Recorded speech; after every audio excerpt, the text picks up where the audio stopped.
अचानक एक औरत को किसी ने हजारों मीटर ऊंची खाई से धिका दे दिया, लेकिन खुशकिस्मती से वो शहाबी साकिब की तरह गिरते हुए भी महफूज रही। वो अभी सुनभल ही रही होती है कि थोड़ी दूरी पर मौजूद एक खौफनाक दरिंदा उसकी तरफ झपट पड़ता है। वो दरिंदा अपने एक ही पंजे से आरविका को जमीन पर गिरा देता है। उसके शुमक्ष के दौरान उसके पेट पर गहरा जख्म लग जाता है। वो तेजी से जमीन पर पड़ी बंदूक उठाती है और उस पर हमला करने वाले दरिंदे पर जवाबी वार करती है। इसे लगता है कि वो अपनी ताकत से उसे हरा देगी, लेकिन तभी पीछे से अचानक शदीद दर्द महसूस होता है। 3 तेज नोकीले पंजे उसकी पीठ में घिस जाते हैं। इसी वक्त एक बहुत बड़ा दीव हेकल दरिंदा आहिस्ता आहिस्ता गार से बाहर निकलता है। साफ पता चलता है कि यही तमाम दरिंदों का सरबराह है। नाकाबिले शिकस्त मानी जाने वाली आरविका के पास अब लड़ने का भी मौका नहीं बचता। वो दरिंदा उसे जकड़ लेता है और एक और पंजा उसके गले में घुसा देता है। वो उसकी शफायाबी यानी इलाज करने वाली कुव्वत को दीवाना वार चौंसने लगता है। जिस ताकत के सहारे वो अब तक जिंदा थी, वही ताकत आहिस्ता आहिस्ता उसके जिस्म से निकलने लगती है। जब उसकी तमाम ताकत छीन ली जाती है तो वो उसे दूर फेंक देता है और अपने साथियों के साथ गार के अंदर चला जाता है। तभी उनके जिस्मों में अचानक बहुत बड़ी तब्दीली आने लगती है। उसने ये ताकत सिर्फ अपने पास नहीं रखी, बल्कि अपने साथियों में बांट दी।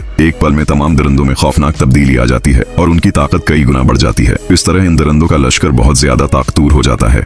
दूसरी तरफ खाई के ऊपर खड़े उसके साथी जब देखते हैं कि उनकी टीम लीडर मर चुकी है, तो वो नीचे उतर कर आते हैं और उसकी लाश को अपने साथ ले जाते हैं। आरविका को मरते वक्त भी इस बात का इल्म नहीं होता कि ये जानलेवा हमला दरअसल उसके ही एक साथी की साजिश थी। रियाज खामोशी से टीम लीडर की लाश को अपने ठिकाने पर ले जाता है। वो बहुत एहतियात से लाश को जमीन पर रखता है और आसपास के सबूत भी मिटा देता है। रियाज की ये साजिश अभी तक किसी को मालूम नहीं होती और बाकी तमाम साथी इस सच्चाई से बेखबर रहते हैं। वो गुस्से और गम से भर जाते हैं और कसम खाते हैं कि वो कातिल को ढूंढकर अपने लीडर का बदला जरूर लेंगे। लेकिन जैसे ही रियाज मुड़कर जाने लगता है, अचानक आसपास की रोशनियां बेकाबू तरीके से टमटमाने लगती हैं। अगले ही पल टीम लीडर के गले में पहना हुआ लाकट आहिस्ता आहिस्ता हुआ में तैरने लगता है। आखिर इस लाकट में कौन सा राज छिपा है, जानने के लिए आगे देखना जारी रखें।